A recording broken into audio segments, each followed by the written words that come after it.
আসতেছে। কি ব্যাপার, তুমি আমার চেয়ারে কি করতেছো? স্যার, আপনার চেয়ারে বসে একটু দেখলাম আপনি সারাদিন কত স্ট্রেস নিয়ে কাজ করেন, তাই ভাবলাম একটু আপনার চেয়ারে বসে আপনার ক্লান্তিটা কমিয়ে দেই।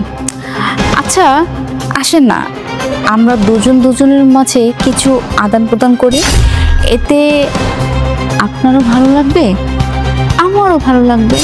তোমার কি মাথায় সমস্যা আছে? তুমি এসব কেন করতেছো আমার সাথে? আরে স্যার, বেশি কিছু না, শুধু আমাকে একটা প্রমোশন দিলেই হবে। আর আজকে দেখেন ম্যাডাম নেই, পুরো অফিসে আপনি আর আমি। আসেন না, সুযোগটা কাজে লাগাই। ওফ স্যার, আসেন একটা টাইট হাত করি। আহা, আপনি এমন করছেন কেন? আসেন। আর কি হচ্ছে? ম্যাডাম, আমার কোনো দোষ নেই, দেখেন না স্যার আমাকে ওনার ডেস্কে ডেকে বলতেছে আজকে তোমার ম্যাডাম নেই, আসো এনজয় করি, তোমাকে প্রমোশন দিব। আর কতকাল একই পদে পড়ে থাকবে? ম্যাডাম, আমার কোনো দোষ নেই, আমার কোনো প্রমোশনের দরকার নেই। স্যার আমাকে অনেক জোর জবরদস্তি করতে, ভালো হয়েছে ম্যাডাম, আপনি সঠিক সময়ে আমাকে বাঁচিয়ে দিলেন, নয়তো আমি কারোর সামনে মুখ দেখাতে পারতাম না। তুমি ওর কোনো কথা বিশ্বাস করো না। আমি অফিসে ঢুকে দেখে আমার চেয়ারেও বসে আছে, তারপর চেয়ার থেকে উঠে আমার সাথে যা না তাই করতে গেল। আমি কিন্তু কিচ্ছু করি নাই, সব ওর দোষ।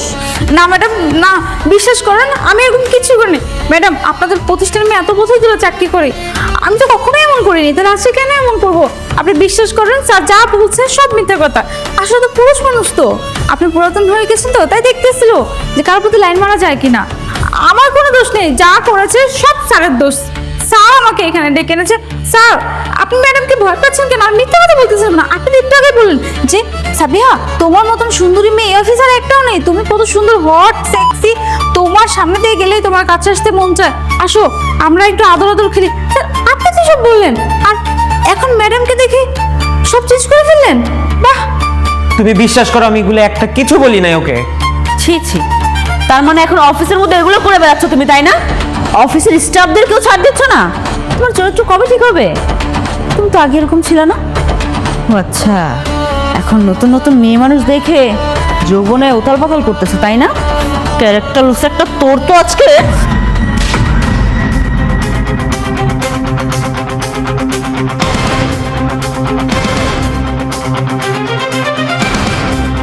ম্যাডাম, স্যার দোষ করলো আর আপনি আমাকে চাই মারলেন। চুপ! আর একটা কথা বলি না। তুই কি ভেবেছিস যে আমি আমার হাজবেন্ডের গায়ে হাত তুলবো? তোকে দেখে আমার আগেই সন্দেহ হয়েছে। এই যে তোর ড্রেস আপ, এরকম ড্রেস আপ কোনো ভদ্রঘরের মেয়েরা পরে না। তোর মধ্যে ঝামেলা আছে, তুই আমার হাজবেন্ডকে ফাঁসাতে চাচ্ছিস, তাই না? নিশ্চয়ই তোর মধ্যে কোনো ঝামেলা আছে। তোকে তো আমি এমনি ছাড়বো না। এই, আপনি আমার কি ক্ষতি করবেন? ক্ষতি তো আমি আপনাদের দুজনের করব। আপনার হাজবেন্ড আমাকে ধর্ষণ করার চেষ্টা করেছে এবং আপনি এসে তাকে কিছু না বলে আমাকে বলছেন আমার ড্রেস আপ খারাপ, আমার চরিত্র খারাপ। দাঁড়ান, আমি এখন থানায় গিয়ে আপনাদের দুইজনের নামে ধর্ষণের মামলা দিব, তারপর দেখব আপনাদের কি অবস্থা হয়। তুই তো ভুলে গিয়েছিস যে বসদের অফিসে সিসি ক্যামেরা থাকে। আর ড্রাইভার, গাড়িটা বের করো।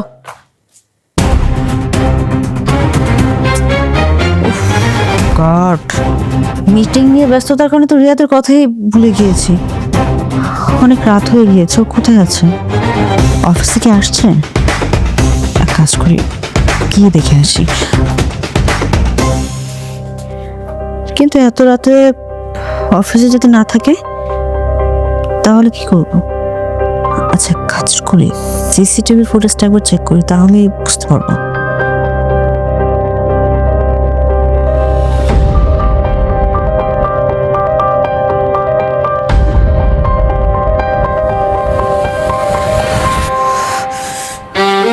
আজকে তো তোর কপালে শনি আছে।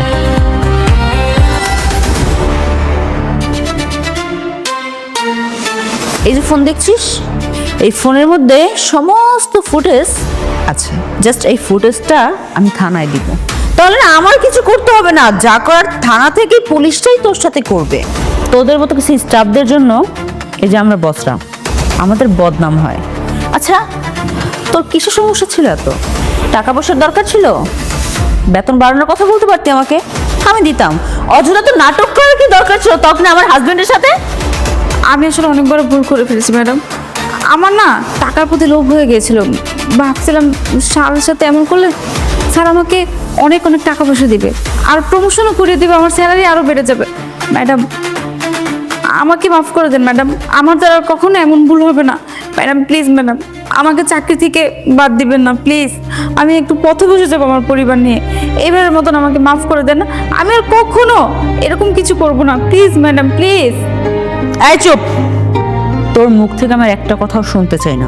এতক্ষণ অনেক কথা বলেছিস, সব কিছু শুনেছি। এখন ভালোই ভালোই যদি তোর সম্মান নিয়ে বাঁচতে চাস তাহলে এখান থেকে বেরিয়ে যা, আর তা না হলে ঘাড় ধাক্কা দিয়ে বের করবো, আমি পুলিশ কল দিব।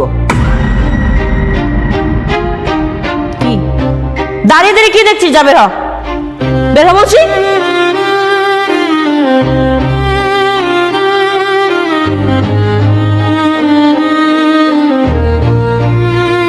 তুমি যদি আজকে সময় মতো না আসতে, এই মেয়েটা আমার সাথে কত কিছু করে ফেলতো।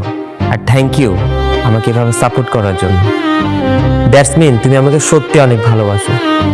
আমি তোমার ওয়াইফ, আর প্রত্যেকটা ওয়াইফ তার হাজব্যান্ডদেরকে চিনে। আমি তোমাকে এমনি এমনি ভালোবাসি না, তোমার সততার কারণে তোমাকে আমি ভালোবাসি। আমি তো জানি যে আমার হাজব্যান্ড আদৌ মানুষটা কেমন। I know you love me.